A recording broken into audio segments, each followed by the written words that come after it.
সুনামগঞ্জের দিরাই উপজেলায় অটোরিকশায় তুলে নিয়ে এক কিশোরীকে ধর্ষণের চেষ্টা হয়েছে।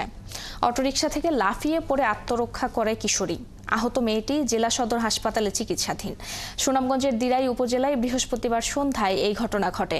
কিশোরীর ডান চোখ, কপাল, গাল, হাত থেতলে গেছে। পুলিশ ও পরিবার জানায়, বৃহস্পতিবার দুপুরে কিছু কাপড়-চোপড় কেনার জন্য তারা তিনজন দিরাই পৌর শহরে আসে। অন্য দুজনের কেনাকাটা শেষ হওয়ায় তারা আগেই চলে যায়। বিকেল 5:30টার দিকে কেনাকাটা শেষে বাড়িতে যাওয়ার জন্য দিরাই বাস স্ট্যান্ডে গিয়ে সেখানে দাঁড়ানো একটি অটোরিকশায় ওঠে। অটোতে আরও 2 যুবক ওঠে। কিছুদূর যাওয়ার পর অন্য রাস্তায় অটো যেতে শুরু করলে মেয়েটি ধস্তাধস্তি করে অটোরিকশা থেকে লাফিয়ে পড়ে। স্থানীয়রা মেয়েটিকে উদ্ধার করে পরিবারকে খবর দিলে রাত 11টার দিকে সুনামগঞ্জ হাসপাতালে ভর্তি করা হয়।